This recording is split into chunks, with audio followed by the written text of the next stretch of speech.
बहुत समय पहले की बात है, जब समुद्र किनारे बसे एक नगर ताम्रलिपि पर राजा चंद्रसेन का राज हुआ करता था। राजा से मिलने के लिए हजारों लोग उत्सुक रहते थे। उन्हीं में से एक था नवयुवक सत्वशील। सत्वशील को काम की तलाश थी, इसलिए वो हर दिन राजा चंद्रसेन से मिलने के लिए उनके राजमहल पहुंच जाता था। अफसोस, उसे हर बार दरबारी भगा देते थे। ऐसा होते होते बहुत समय गुजर गया, लेकिन लड़के ने हिम्मत नहीं हारी। वो राजमहल के साथ ही हर उस जगह पहुंच जाता जहां राजा की सवारी जाती थी। एक दिन राजा भ्रमण कर अपने सैनिकों के साथ महल की ओर लौट रहे थे। कड़ी धूप होने के कारण राजा को काफी तेज प्यास लगी। सैनिक इधर उधर पानी ढूंढने लगते हैं, लेकिन कोई भी कामयाब नहीं होता है। तभी राजा अपने मार्ग पर खड़े सत्वशील को देखते हैं। नवयुवक को देख राजा पूछते हैं, क्या तुम्हारे पास पानी है? सत्वशील तुरंत राजा को पानी पिलाता है और साथ ही मीठे फल भी खिलाता है। राजा उससे काफी प्रसन्न होते हैं और कहते हैं, मैं तुम्हें कुछ भेंट देना चाहता हूँ, बताओ तुम्हें क्या चाहिए? भूपति चंद्रसेन के सवाल पूछते ही झट से सत्वशील कहता है कि महाराज, मैं लंबे समय से काम की तलाश कर रहा हूँ।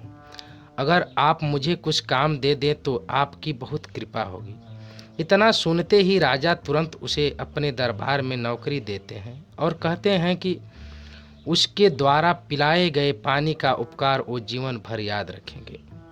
वक्त बीतता गया और अपनी प्रतिभा की वजह से नवयुवक राजा का बहुत करीबी बन गया। एक दिन भूपति चंद्रसेन सत्वशील से कहते हैं, हमारे नगर ताम्रलिपि में बेरोजगारी काफ़ी बढ़ गई है। इसके लिए हमें कुछ करना चाहिए। इतना सुनते ही नवयुवक कहता है, आप हुक्म कीजिए महाराज। राजा कहते हैं, हमारे पास एक टापू है जो काफ़ी हरा भरा है।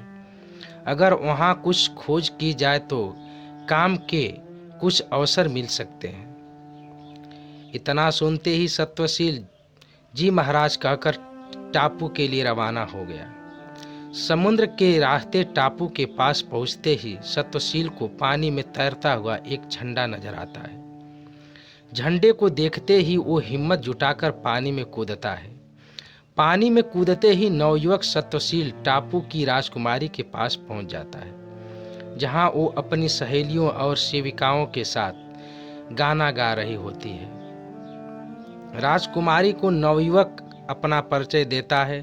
कुछ देर बातचीत करने के बाद राजकुमारी सत्वशील को भोजन का निमंत्रण देती है और खाना खाने से पहले पास के ही एक तालाब में स्नान करने का आग्रह करती है। जैसे ही सत्वशील तालाब में नहाने के लिए उतरता है, वो ताम्रलिपि महल की सभा में पहुंच जाता है। एकदम सभा में सत्वशील को देख राजा चंद्रसेन चकित हो जाते हैं।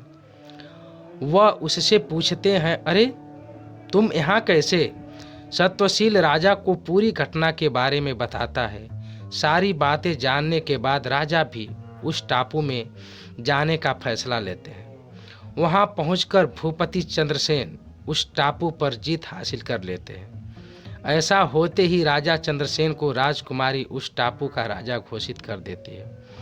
राजा टापू को जीतने की खुशी में वह वहां की पूर्व राजकुमारी और सत्वशील की शादी करवा देते हैं। इस तरह राजा चंद्रसेन सत्वशील के पानी के उपकार को चुकाते हैं। इतनी कहानी बताकर बेताल चुप हो जाता है और विक्रम से पूछता है कि राजा चंद्रसेन और वह सत्वशील दोनों में से सबसे बलवान कौन था?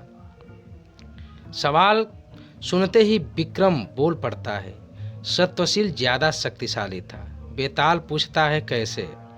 तब विक्रम बताता है कि सत्वशील बिना कुछ सोचे समझे ही टापू के पास झंडा देखकर पानी में कूद जाता है।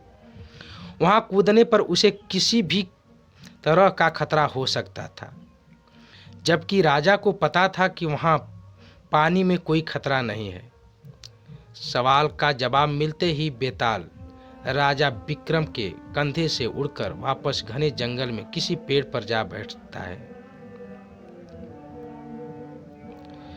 कहानी से सीख।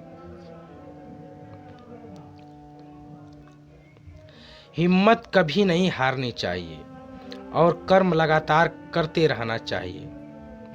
साथियों, अगर हमारी कहानी आप लोगों को अच्छी लगी हो तो हमारे YouTube चैनल PK चौहान @ 247 को सब्सक्राइब कर लें और वीडियो को लाइक